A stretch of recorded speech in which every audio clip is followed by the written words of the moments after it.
y en una segunda instancia saludo al doctor Héctor Jaime y a Carlos Castaño, ambos diputados federales. Veo que ya está conectado también Juan Carlos Romero Buen Hicks día, y buen día. coordinador. Gusto saludarlos. Amigos de los medios de comunicación, pues nuestro país lamentablemente está de luto.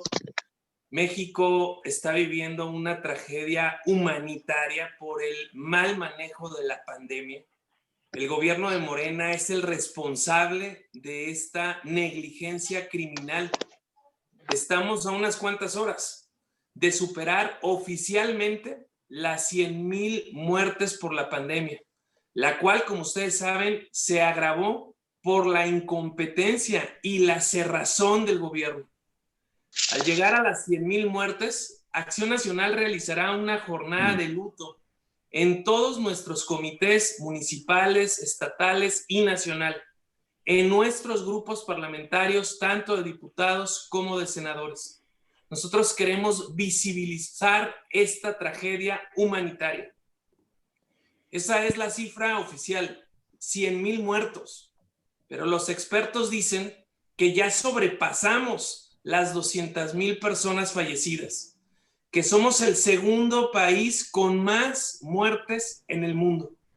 Con las malas decisiones del gobierno morenista, igual que con las inundaciones allá en Tabasco, los más afectados siempre son los más pobres. Diversos estudios y reportajes coinciden en que el 90% de los fallecidos eran amas de casa, jubilados, albañiles y artesanos. Hoy todos conocemos a alguien que tuvo que pagar su prueba de COVID, que está pagando sus consultas, sus medicinas, sus tanques de oxígenos. Aquí la pregunta es, ¿qué pasa con los que no tienen los recursos mínimos para atenderse? Si de entrada les niegan la prueba COVID, si no llegan con un cuadro complicado de infección y temperatura. Hoy estamos así porque hace 6 meses el gobierno tomó una decisión política y rechazó la solución científica. El gobierno prefirió minimizar la pandemia, ocultar, mentir y manipular cifras y negar las pruebas masivas de diagnóstico. Por eso estamos ante un caso de negligencia criminal del gobierno morenista. Para dar una idea de la escandalosa dimensión del fracaso mexicano, basta señalar 3 ejemplos. Tenemos nosotros 52 veces más defunciones que Japón. Un país, amigos, que tiene la misma población de 126 millones de habitantes que tiene nuestro país. Tenemos 13 veces más muertes que Pakistán, un país mucho más poblado y mucho más pobre que el nuestro. Tenemos 20 veces más muertos que China, el país donde apareció la pandemia. Sí, 20 veces más que el país más poblado del mundo. La tragedia también es producto del pensamiento mágico, ideológico del gobierno. Para este gobierno, gobernar no tiene pues ciencia. Extraer petróleo es como sacar agua de un pozo o distribuir vacunas como si fuera a distribuir papitas. Por eso no resulta extraño que el presidente quisiera combatir la pandemia con estampitas milagrosas, con tréboles de 4 hojas. Al negar la gravedad de la enfermedad y no realizar pruebas masivas de diagnóstico ni recomendar el uso masivo de cubrebocas, el gobierno dejó que la pandemia se extendiera, causando muertes que pudieron evitarse. Por eso, vamos a denunciar la negligencia criminal ante la Fiscalía General. Desde la declaración presidencial de que la pandemia ni siquiera era equivalente a la influenza, han ocurrido 100,000 decesos oficialmente reconocidos. Sin duda, la historia y el tiempo los juzgará.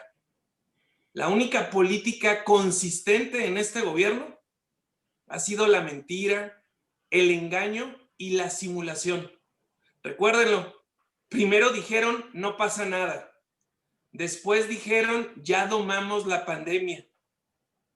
Tiempo después ya aplanamos la curva. Y como se puede hoy ver, eran viles mentiras. Lo que sí era cierto es que la pandemia sí les cayó como anillo al dedo para acentuar el autoritarismo, para ampliar las clientelas dependientes y para hacer uso discrecional del dinero público. Con el pretexto de la pandemia se apoderan de 68,000 millones de 109 fideicomisos y de los 33,000 millones de pesos que eran para proteger a los más pobres con enfermedades graves y costosas como el cáncer. Desde el principio, el gobierno atentó contra la salud de los mexicanos, no redujo el presupuesto de la Secretaría de Salud, sino que suprimió el Seguro Popular y dejó sin asistencia médica a 53 millones de mexicanos, nuevamente los más pobres. Centenares de niños con cáncer murieron por la falta de medicinas en los hospitales públicos. Millones no tienen vacunas, hoy ni siquiera para la temporada de influenza. Miles de mujeres se quedaron sin tratamiento para el cáncer de seno. Escasean las medicinas en todo el país. En el 2019 y 2020 redujeron el presupuesto para salud y el 2021 lamentablemente va a ser peor. La pandemia se ha manejado, como ustedes saben, con criterios políticos y con la intención de engañar reiteradamente al pueblo. Los funcionarios, en lugar de actuar con criterio científico, únicamente piensan en satisfacer el ego presidencial. Para decirlo pronto y claro, están jugando con la vida de los mexicanos. En los hechos actúan bajo el criterio inhumano de que se muera quien se tenga que morir. En síntesis, amigos, este gobierno no tiene corazón, no tiene empatía con los enfermos ni con los deudos. Este gobierno no tiene vergüenza, no tiene principios ni moral. Y ahí están todos los resultados a la luz. Le cedo la palabra a nuestro amigo Mauricio Curi, coordinador de los senadores de Acción Nacional. Adelante. Muchas gracias, presidente. Con tu permiso y saludando a mis compañeros, a Juan Carlos Romero Hicks, a Héctor Javier, muchas gracias, amigos diputados. Carlos, muchas gracias. Pues hoy nos encontramos frente a un escenario sin precedentes. No lo digo solo por la pandemia, sino también por las circunstancias a las que lastimosamente hemos llegado. Estamos frente a un claro ejemplo del mal manejo de la enfermedad, poniendo a la luz la inmensa irresponsabilidad, la negligencia de un solamente. Y hoy seguimos sin estrategia nacional. La curva no se ha aplanado y va en aumento. Estamos por llegar a una cifra de 100,000 muertos, misma que casi duplica un escenario catastrófico que ellos mismos habían señalado. Esta situación nos duele a todos. Nadie puede verla como un número. Son familias en luto. Son personas que hoy ya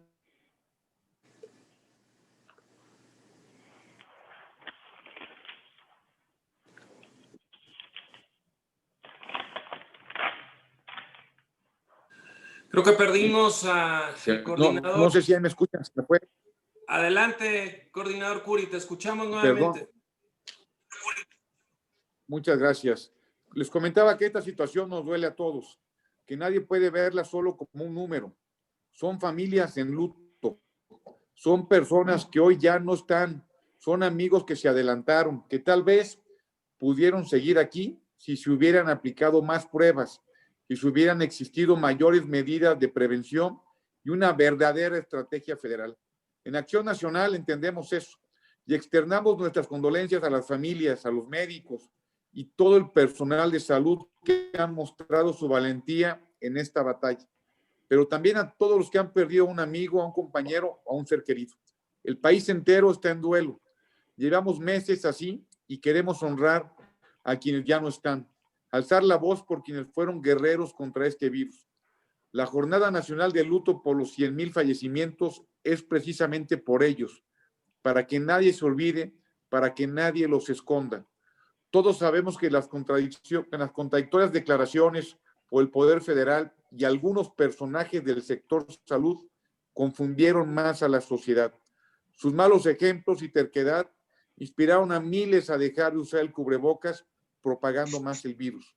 Otros tuvieron que salir a buscar un ingreso porque se les negó a darles un apoyo, arriesgando su vida y la de sus familias, aún y cuando recursos sí había para ayudarlos. Pese a tener un claro ejemplo de cómo la pandemia se apoderaba de países enteros y daba un golpe a la economía, a la salud y a la sociedad, México no hizo nada al respecto. Al contrario, quitaron de tajo fondos y fideicomisos, dando un golpe de gracia, llevándose entre ellos a quienes dependían del Fondo de Protección contra Gastos Catastróficos, que permitía brindar mejor salud y servicios médicos de alta especialidad a enfermedades de alto costo. Es claro que a este gobierno no le importa a la gente, ni su salud sumada a la pandemia. Hemos visto casos de desabasto en medicamentos, protestas de padres de niños con cáncer, por mencionar solo algunos. Debemos darnos cuenta que tenemos una obligación política de corregir el rumbo, que como legisladores tenemos en nuestras manos la oportunidad de hacer bien las cosas.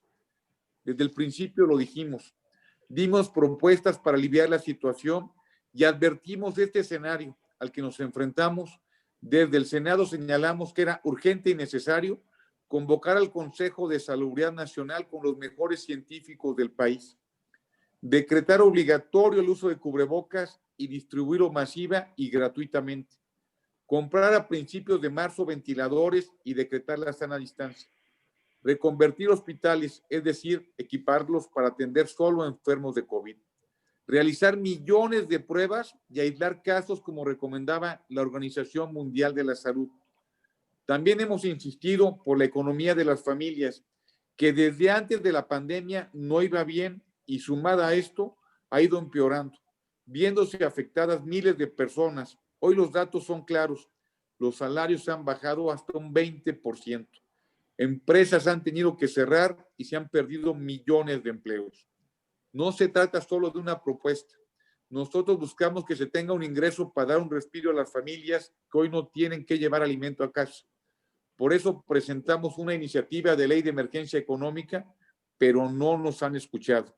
También hemos señalado lo que a todas luces es un repunte de casos que nos podrá costar a todos estar nuevamente confinados, así como más cierre de negocios, lo que traería otro duro golpe a la economía. Sin duda, este invierno va a ser muy complicado.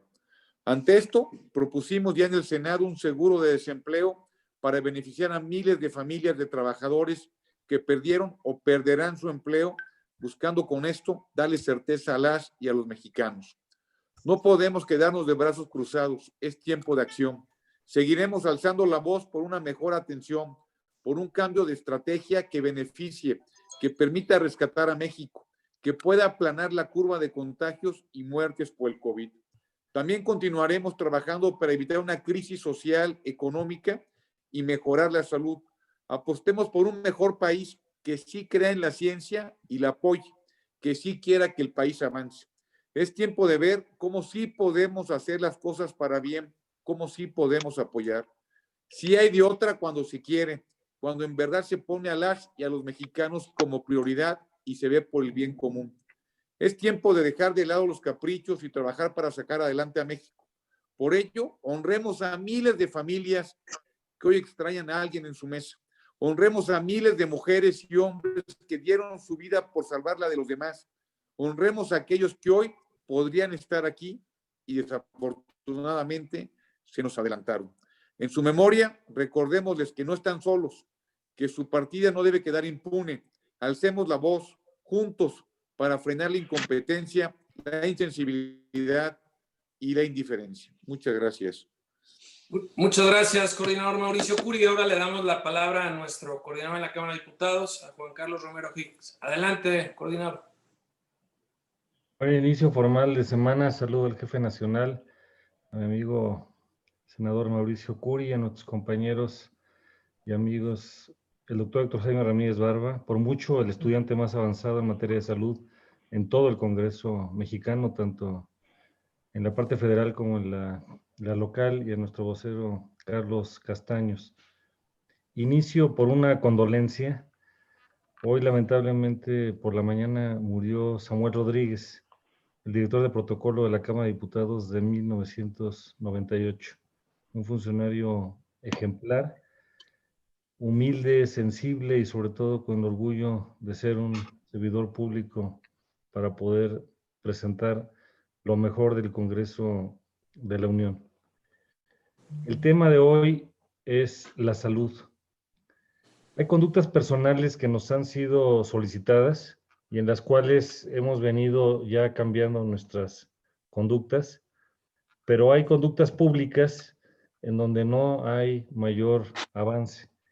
En lo personal, la población merece un gran reconocimiento. Nos han solicitado tener distancia física, higiene de manos y taparnos al toser, el uso de mascarillas, evitar tocarnos la cara, limitar el tiempo en espacios concurridos, pero la parte pública lamentablemente es un desastre. Hace 11 años y medio, quien habla era el director del Consejo Nacional de Ciencia y Tecnología, y existe un manual internacional de la Organización Mundial de la Salud que habíamos revisado un año antes ante la eventualidad de un fenómeno denominado pandemia.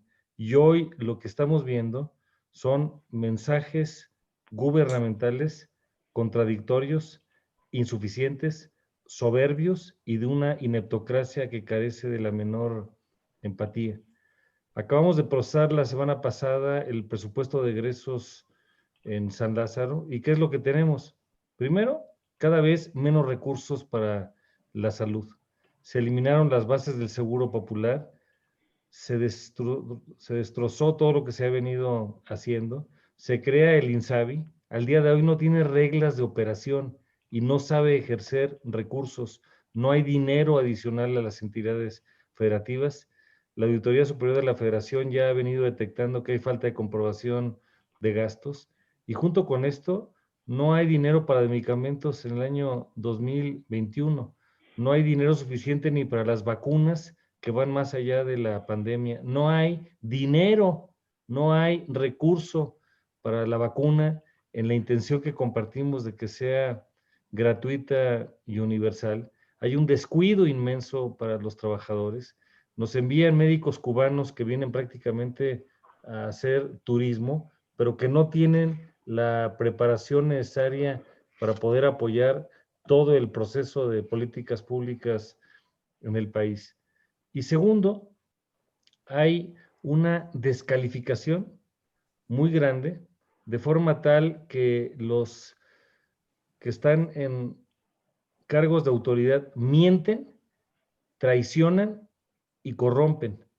Es el tema de las compras de los medicamentos o el caso, por ejemplo, de las cifras que hoy ya tenemos más de 1 millón de personas contagiadas y habremos que multiplicarlo por varios números, por especialistas que han sido los que han venido comentando esto y como se ha venido ya documentando a punto de tener 100,000 muertos de manera formal, aunque son más, llenarían más de un estadio Azteca hoy en día. Hoy son momentos de unidad nacional y todos los días lamentablemente tenemos un presidente que nos quiere dividir. A cada ocurrencia hacemos una propuesta, a cada mentira hacemos una clarificación de verdad. Y hoy nosotros vamos a cerrar filas en torno a México. No nos vamos a dividir, aunque tengamos un presidente que no lo entiende. Hoy son tiempos de altura de miras y de multiplicación de esfuerzos. Muchas gracias, coordinador Juan Carlos Romero Hicks. Quiero, por el tema que estamos abordando, darle la palabra al doctor diputado Héctor Jaime. Adelante, amigo. Muchas gracias, presidente. Me gustaría abordar 3 temas que son harto relevantes bajo la perspectiva que usted introdujo en esta conferencia de prensa. La primera es que hace 322 días inició la infección en Wuhan, hace 263 que empezó en México, y exactamente hace 166 días, el 4 de junio, López-Gatell dijo que lo más catastrófico eran 60,000 muertes. Bueno, para el 31 de diciembre, para el 20 de noviembre cerrarán con 100,000 muertes, para el 31 de diciembre se contempla que sean 120,000, presidente, el doble de las muertes del escenario más catastrófico.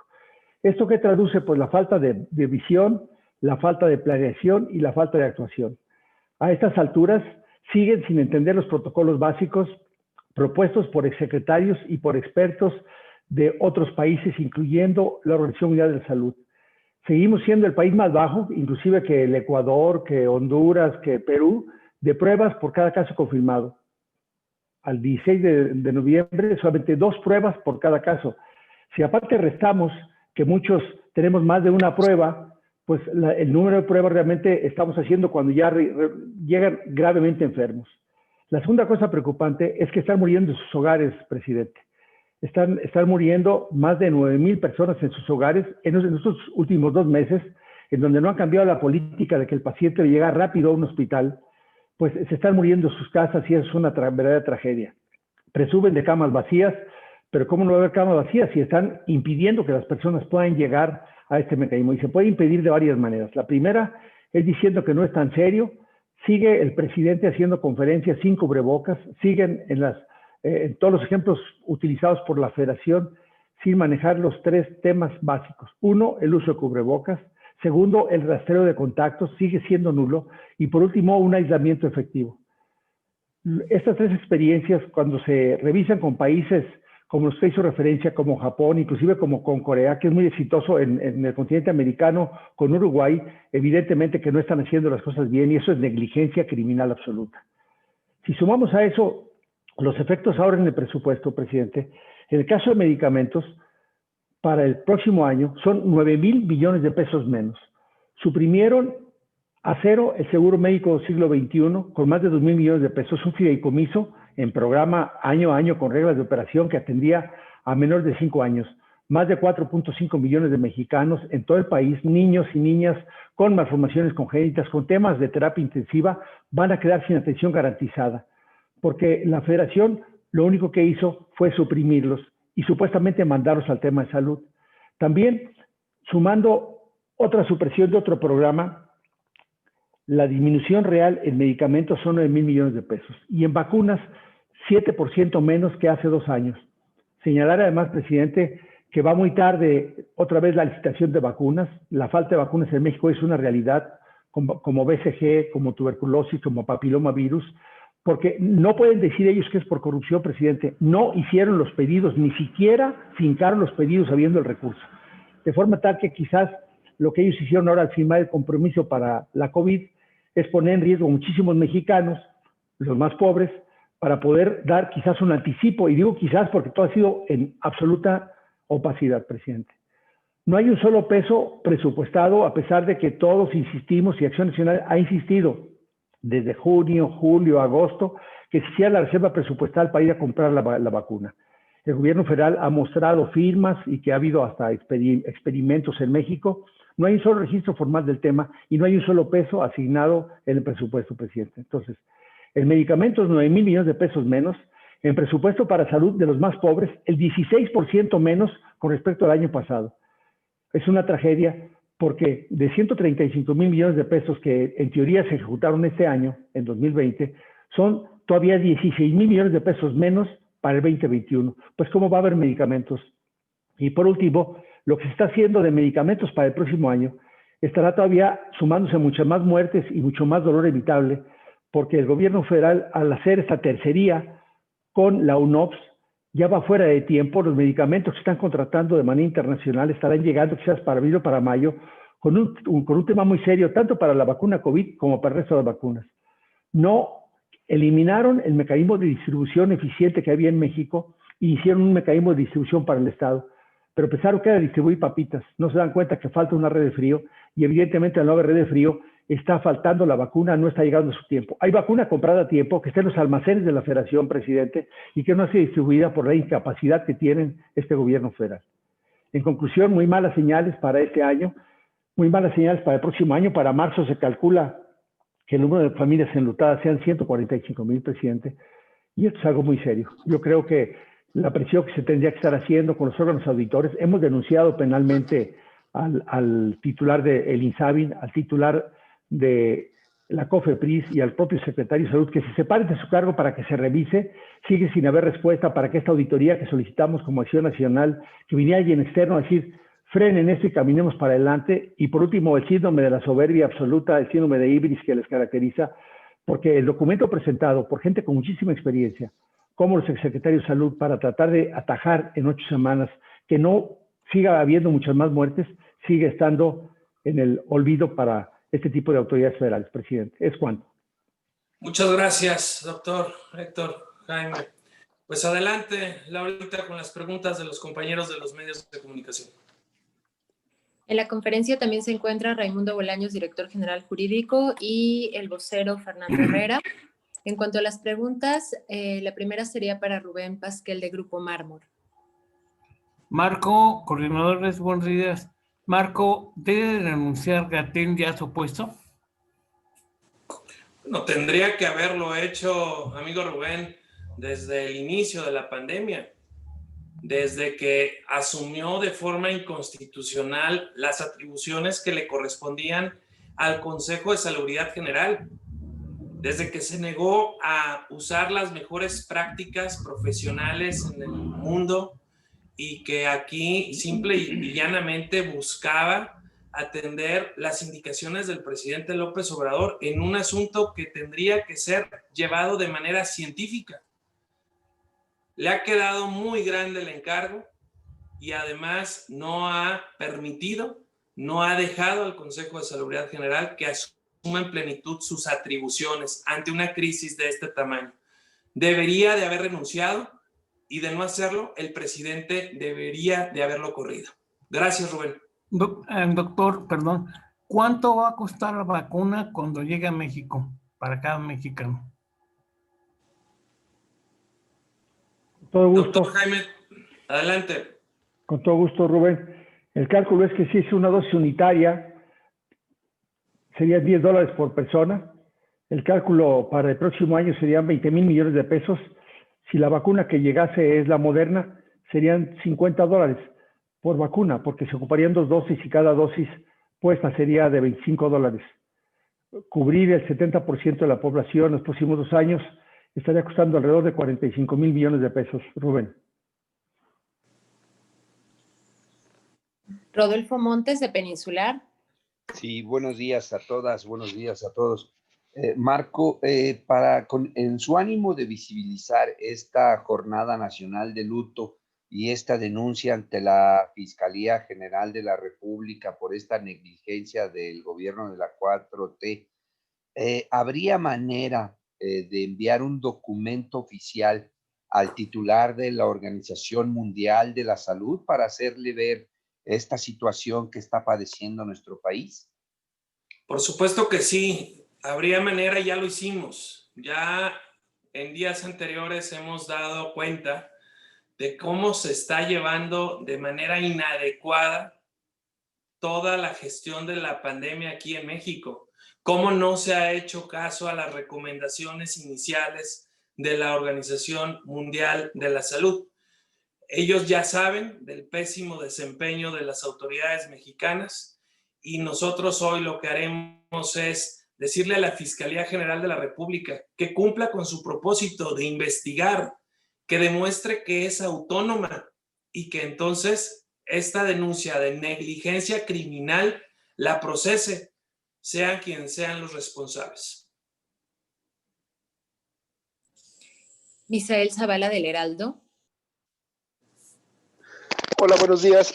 Para el presidente Marco, en los últimos días se ha dado la noticia de que la Comisión Permanente de Acción Nacional avaló pues ya algunas alianzas, a la apertura de las alianzas, incluido el Partido Revolucionario Institucional. Hace unos días el senador Damián Cepeda pues se manifestó en contra. También otros comités directivos se han manifestado en contra de estas alianzas con el PRI y básicamente el senador Cepeda dice que el PAN ha luchado por décadas por cambiar este país y cambiar un sistema como negativo a lo largo de los años que implementó el PRI dentro de este mismo país y califica esta situación como un error pues histórico y una incongruencia por parte de Acción Nacional. Yo quisiera preguntarles qué le responden a estos comités de Acción Nacional, a senadores como, al senador Damián Cepeda y otros panistas, pues sobre estas alianzas con el Revolucionario Institucional en algunos estados. y también si ya han recibido denuncias o demandas de algunos comités para no hacer estas alianzas, y también cuántas alianzas vería la dirigencia nacional con el PRI en los estados. Muchas gracias, Misael. Primero decirte que en este proceso electoral 2021, cualquier tipo de alianza que se realice tiene que venir desde lo local, escuchando las dirigencias, tanto estatales, municipales y a la militancia. Serán alianzas que se construyan de abajo hacia arriba y no de arriba hacia abajo, que se construyan fincadas en la realidad de cada entidad federativa. Eso es lo que estamos haciendo, construyendo, escuchando a las dirigencias y atendiendo sus peticiones. Hoy tenemos que hacer cosas extraordinarias para enfrentar el pésimo desempeño que ha tenido el gobierno morenista. Tenemos que hacer cosas extraordinarias como la de buscar aliados que hoy permitan que en México sigamos teniendo viabilidad institucional. No podemos permitir que las instituciones que han costado tantos años construir, tantas luchas dadas, de la noche a la mañana las estén desbaratando. No podemos permitir que el recurso público se gaste al contentillo de un solo hombre, porque lo que manda el Ejecutivo Federal lo aprueba el Legislativo, sin cambio sustantivo alguno. México requiere hoy de todas y todos los mexicanos. Requerimos construir, requerimos sumar, requerimos enfrentar esta negligencia que ha provocado millones de desempleos, que ha llevado a la tumba a más de 100,000 personas por el mal manejo del COVID. Tenemos que combatir con resultados al morenavirus. Y esto requiere acciones específicas, concretas, municipio por municipio, distrito por distrito y estado por estado, que se construyan de abajo hacia arriba, tomando en cuenta la militancia, tomando en cuenta las dirigencias. México es un mosaico muy plural y multicultural, y tenemos que atender estas realidades de manera específica. Hay estados de la República en donde apostaremos por nosotros mismos. Y te pongo el caso de Guanajuato, te pongo el caso de Querétaro, de Aguascalientes, donde Acción Nacional está lo suficientemente consolidado, no solo para ir a una contienda electoral, para lograr un buen resultado electoral y ganar todos los distritos de estos estados. Hay estados donde seguramente ni yendo juntos lograríamos el resultado deseado. Por ello es que con un análisis casuístico tomaremos de manera incluyente las mejores decisiones para México, porque antes del interés partidista está el interés nacional. Marco, ¿cómo qué estados ni juntos lograrían los resultados deseados, como tú comentas? Bueno, yo no sé ahora qué vayan a pensar los tabasqueños después de que el propio presidente anunció que él decidió inundar a los más pobres. Pero antes de esa pésima decisión del gobierno morenista, particularmente el presidente, podría haber sido uno de esos estados. Yo espero que esto despierte a los tabasqueños y entonces entiendan que requiere haber un equilibrio y un contrapeso en México. Gracias. Miguel García de Multimedios, La Red en Tamaulipas.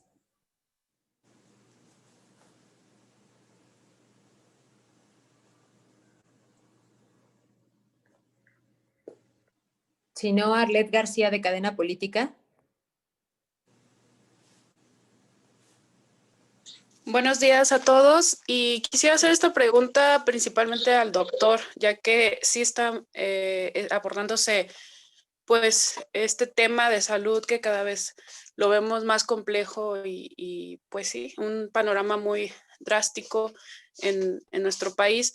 Y sobre ¿qué opina, doctor, sobre este tema de este acuerdo del presidente nacional con los hospitales particulares, privados, para ofrecer un servicio gratuito a la ciudadanía, qué tan eficaz, qué tan certero es este acuerdo, y si realmente vamos a llegar nuevamente a un confinamiento nacional o solamente será por estado, se va a seguir basando en el semáforo rojo, llegar al semáforo rojo.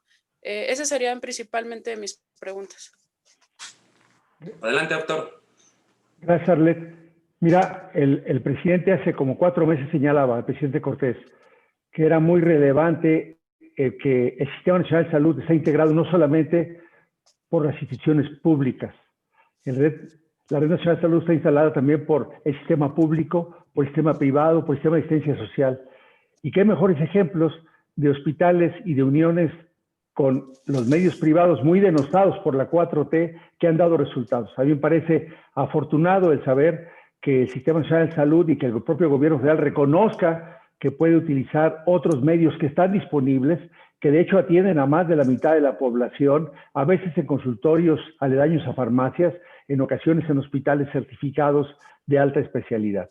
Los convenios que ha estado realizando el gobierno federal es para poder atender en estos hospitales lo que ellos no pueden atender por estar reconvertidos totalmente en COVID. Es decir, utilizan un hospital, lo reconvierten, pero ahí ya no atienden nada ordinario. Por eso también hay un exceso de muertes, porque muchos enfermos que debían haber sido atendidos de manera regular en estos hospitales no son atendidos sobre pretexto del COVID. No hay realmente una planeación ejecutiva para saber en qué hospitales sí podrían hacerlo. Hasta ahorita ha dado resultado, como ha dado resultado a este involucramiento, por ejemplo, de la Fundación Carlos Slim de la Salud, para poner dinero de riesgo y tener la producción de transferencia tecnológica de vacuna en México para COVID y tenerla más rápido. Yo creo que son ejemplos claros en los cuales el gobierno de Morena debe de aprender que en unión con la sociedad y no dividiendo se pueden dar mejores resultados. Con respecto al semáforo, el semáforo es una herramienta de brocha gorda. Es obvio porque la gente lo sabe, cuánta gente se enferma, cuánta gente está yendo, y es un absurdo. Por ejemplo, en el caso de la Ciudad de México, pues está en rojo desde hace 3 semanas y no lo quieren reconocer. Le cambian de naranja casi morado, morado casi rojo, pero no rojo. La lucha incesante entre esta asincronía del gobierno federal, del doctor López-Gatell, por ejemplo, con la jefa de la Ciudad de México, pues es notoria, y los pleitos con ella y con los demás gobernadores son clásicos, porque en esta descoordinación que existe no hay señales claras, ni siquiera recursos para que hoy un Estado, una entidad federativa o la Ciudad de México pueda atender con mucha prioridad, porque además este tipo de convenios solamente se hacen usualmente con las instituciones de seguridad social. Realmente el INSABI ha tenido muy poca capacidad para estar derivando, y los hospitales militares que son reconvertidos por el INSABI están casi vacíos ahora. Es decir, no están utilizando mucho, y al parecer ni el INSABI están teniendo el control sobre estos hospitales, como por ejemplo en Coahuila, en donde están los hospitales llenos en Chihuahua, y los hospitales reconvertidos con el servicio, con la Sedena, están casi vacíos. Algo está faltando en la coordinación también en ese sistema. ¿Es cuánto? Muchísimas gracias.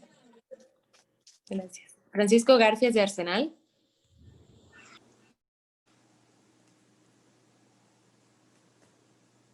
No te escuchas, Paco. Tienes mute.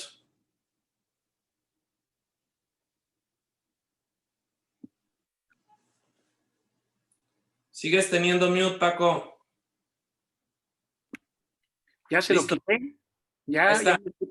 Ya. Ok. No, decía yo que va mi pregunta sobre el tema de las alianzas. Yo soy un convencido de que si van solos los partidos, pues difícilmente van a derrotar a la maquinaria de Morena, pero me gustaría que abundaras en respuesta a lo que ha escrito y declarado el senador Damián, en el sentido de que aliarse con lo que antes se criticaba es casi traición. Entonces me gustaría que abundaras las razones concretas por las que hay que dejar de lado los intereses partidistas e ir de frente en una alianza en el 2021. Paco, insisto, nosotros en esta ocasión, para la elección del 2021, a diferencia de lo que ocurrió en el 2018, en ningún caso sería una coalición a rajatabla. Estamos construyendo desde lo local. De hecho, Paco, las propuestas de coalición vienen desde los comités estatales, desde los comités municipales. En caso de que quieran aliarse con partidos políticos que no nos hayamos aliado, tendrá que hacerse una consulta a la militancia, consulta vinculante, para que cualquier tipo de alianza venga bien sustentada en la realidad de un Estado que permita darle viabilidad. Ninguna imposición, solo será la construcción que escucha las realidades distintas de cada lugar. Como ya dije aquí, Paco, Acción Nacional apostará por nosotros mismos en todos aquellos lugares en donde tenemos la fortaleza suficiente para tener un buen resultado electoral. Vamos a ganar varias gubernaturas, vamos a ganar muchos municipios, pero hoy lo más importante es construir para México, para la democracia, para la libertad, para los equilibrios, para cuidar las instituciones, para cuidar de manera correcta el gasto público. Tenemos que construir una nueva mayoría opositora. Y así como en el Senado de la República y en la Cámara de Diputados y los gobernadores de la Alianza Federalista construyen entre gobiernos pluripartidistas y en lo legislativo se construye desde lo pluripartidista. También se está analizando cada lugar, cada realidad, para que donde sea necesario y donde sea posible y donde lo estén pidiendo, pueda darse esa viabilidad. Hoy México no permite que demos tratamientos del pasado ante una realidad que apremia mexicanos valientes, decididos y dispuestos a cuidar lo más importante que tenemos, que es la patria. Yo, por supuesto, soy panista de toda la vida. Y como panista de toda la vida voy a cuidar el interés de Acción Nacional al límite. Pero antes de ser panista, soy mexicano. Y como mexicano voy a cuidar el interés nacional hasta tope, a donde tope. Presidente, ¿me dejas de hacer un comentario, si me permite? Adelante, querido Curi. Bueno, nada más, por supuesto que nos sumamos a lo que comenta el presidente. Esta es una situación que inclusive los ciudadanos nos han pedido mucho. Nos han pedido que nos pongamos de acuerdo entre los partidos para hacer una oposición real. En este momento lo que está pasando en el país es que hay un autoritarismo muy grande. Hay riesgos de perder lo que se ha ganado después de muchas luchas. Y yo considero que es muy valiente y es muy generoso anteponer los intereses del país a los intereses de un partido o de una persona. Yo quería hacer una precisión y particularizar con San Luis Potosí. Ahí tengo entendido que está en curso la encuesta para elegir al candidato entre los panistas. Hay un candidato externo que es muy fuerte y estamos hablando del alcalde Javier Nava. Mi pregunta sería, ¿el alcalde en San Luis Potosí, que es la fuerza predominante, tendría que ser del PAN o hay posibilidades de que el PAN acepte a Javier Nava, que no es panista, como su candidato? ¿Qué tan grandes son? ¿El PAN lleva mano en la elección en San Luis Potosí del candidato? Paco, había en San Luis Potosí 7 aspirantes a la gubernatura. Hoy están registrados 4 a la elección interna de Acción Nacional que se va a llevar a cabo el 10 de enero. Quien de ahí resulte responsable, quien de ahí resulte electo, va a ser quien vaya a encabezar esta coalición electoral. Nosotros lo dijimos muy claro. En San Luis Potosí tenemos con qué y tenemos con quién. Y cualquiera de estos 4 aspirantes puede encabezar dignamente la contienda a la gubernatura. De hecho, cualquiera de estos puede ganar la gubernatura de San Luis Potosí. Y lo que hemos platicado entre ellos es que quien obtenga el primer lugar irá a la cabeza, a la gubernatura. Quien obtenga el segundo lugar irá seguramente ya a la ciudad de San Luis Potosí. Y los 4, incluido el alcalde, son bienvenidos en la contienda y los 4 seguramente serán parte de la propuesta electoral de Acción Nacional. ¿La encuesta se hará solo entre militantes del PAN o será abierta? Es elección interna de militantes del PAN que se va a llevar a cabo el 10 de enero.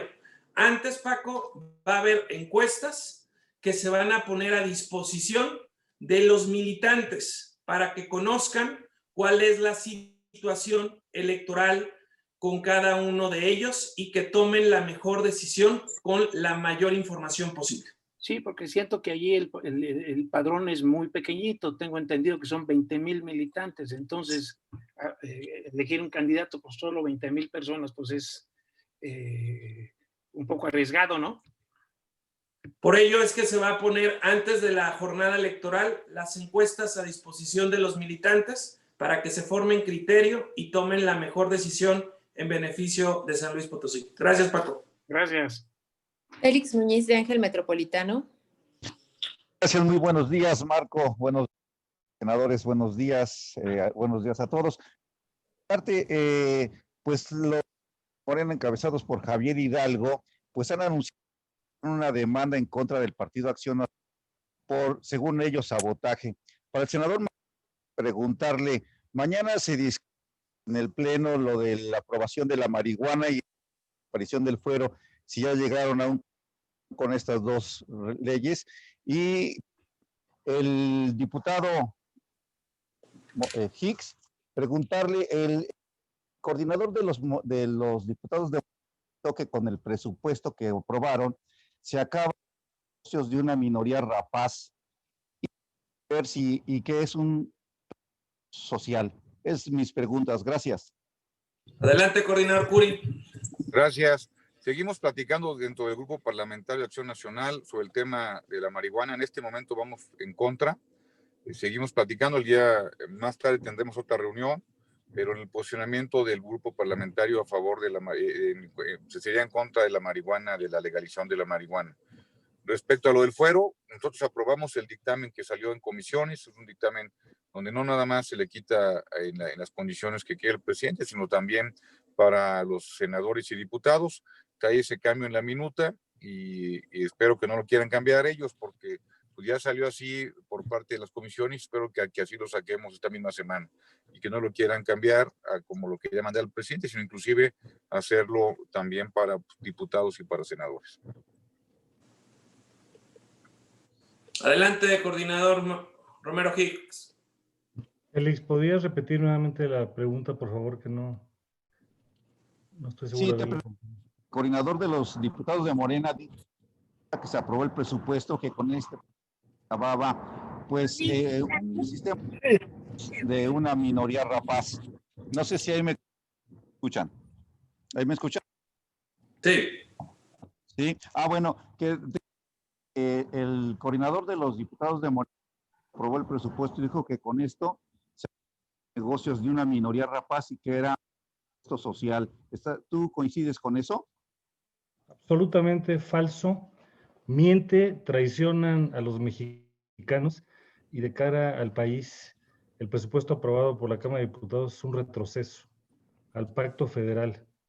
La aprobación del presupuesto de egresos va a pasar a la historia como el cumplimiento ciego de caprichos presidenciales para el apoyo a obras innecesarias.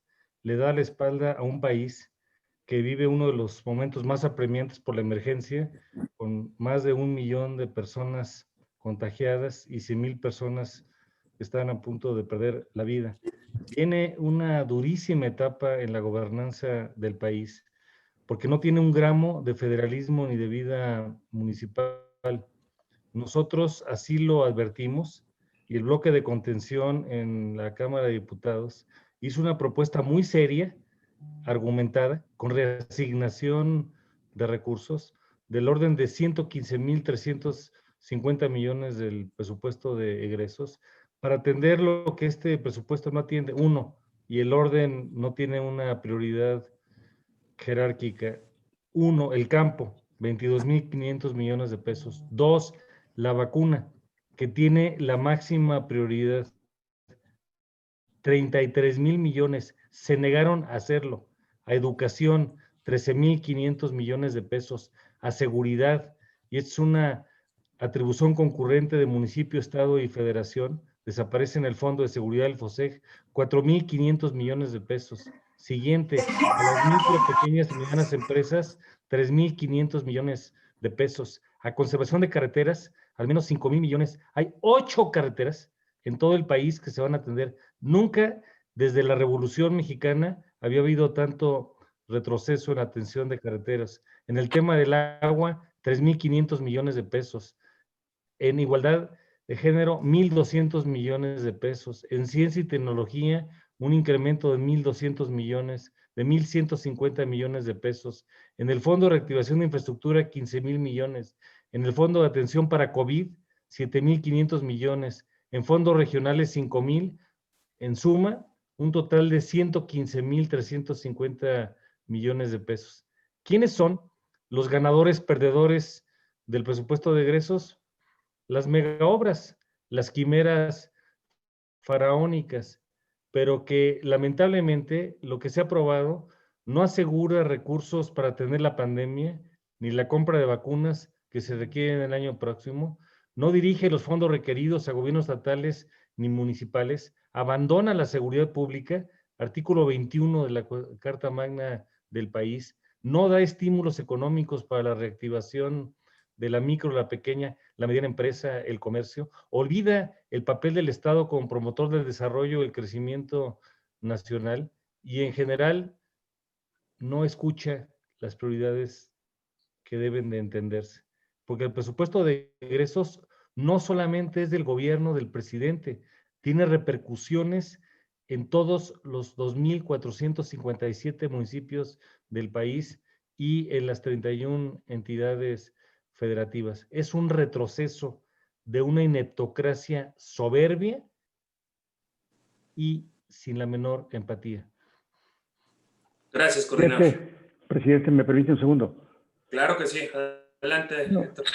En el caso de la marihuana, vale la pena señalar lo que también Acción Nacional ha estado puntualizando y enfatizando. Hace 717 días que entró en funciones este gobierno y no ha podido sacar el reglamento de la marihuana que exigía a la gente, que era la medicina derivada de la cannabis para atender padecimientos de los enfermos. Ellos llegaron, 2 días después eliminaron las 3 compañías que se les había dado la posibilidad de poder hacer medicina en México derivada de la cannabis. Bueno, a 717 días han sacado 3 reglamentos, los 3 reglamentos los han bajado y hoy todavía seguimos sin los productos medicinales de la marihuana, que es lo que reclama la gente.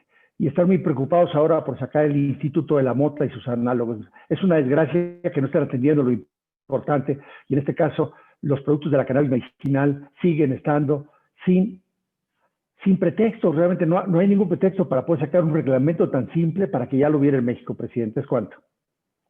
Gracias, Héctor. Adelante, Laura. Rafael Ramírez, del Sol de México. ¿Qué tal, presidente Marco, coordinadores Romero Hicks, diputados Carlos Castaños, Héctor Jaime? Marco, preguntarte sobre estas alianzas. De acuerdo con el PRD, ya hay acuerdo para 100 distritos entre PAN y PRD. Hay un debate entre ustedes con el PRI para dividir 25 partidos para cada uno de estos 3 institutos políticos. ¿Cómo va esta negociación para este porcentaje de distritos? 25, 25 y 25. ¿Se está concretando? ¿No se está concretando? ¿Qué es lo que sucede en cuanto a la elección de gobernador en Nuevo León? ¿Estarían realizando una alianza con Movimiento Ciudadano? De acuerdo a las estadísticas, a las proyecciones, podría ser que juntos el PAN y MC logren la gubernatura ahí sin lugar a dudas. Y bueno, pues para el diputado Romero Hicks, ¿Cuáles serán los efectos perniciosos inmediatos que veremos con este PEF aprobado de manera lastimosa, que recorta en todos los sentidos a pues, todos los sectores de todos los rubros, todos los ramos? El 1 de enero, ¿qué estaremos viendo? ¿Qué sucederá? Gracias. Al contrario, Rafa, gracias.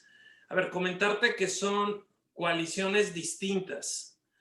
En lo federal, lo que hemos pensado y en lo que se ha avanzado hasta el momento es en una coalición parcial con el PRD. Y esto es de 75 distritos a 150 máximo, es lo que la ley permite. Seguramente nuestro planteamiento pudiera ser de unos 100 distritos, más o menos, de una coalición parcial con el PRD a nivel de distritos federales. Estamos analizando otras posibilidades también que le den potencia a estos distritos en donde hoy las circunstancias ameritan la suma para poder lograr ese objetivo superior de construir esa nueva mayoría y poder reconducir la política económica, social, de seguridad en el país. Esa es una coalición. Otras ya son las que serán de los estados. En el caso de Nuevo León, lo que hasta el momento se tiene muy avanzado es también la coalición PAN-PRD, en la búsqueda de construir el mayor consenso posible también con otras fuerzas políticas. Nuevo León es un estado sumamente importante para el país por la capacidad productiva, por el crecimiento económico, por lo que genera de impuestos federales a todo el país. Nuevo León es un estado que tendremos que darle un cuidado total, buscando que no llegue la mancha morenista y afecte a un estado que es tan potente, con tanto crecimiento, con tanta generación de empleo y de oportunidades para su propia gente. Estamos en la búsqueda de construir los mejores candidatos, las mejores condiciones de competitividad, y ya es esta misma semana en donde se tendrán que tomar las decisiones finales y registrarlas ante el órgano electoral en el estado. Adelante, coordinador Romero Hicks, respecto de la pregunta de Rafa.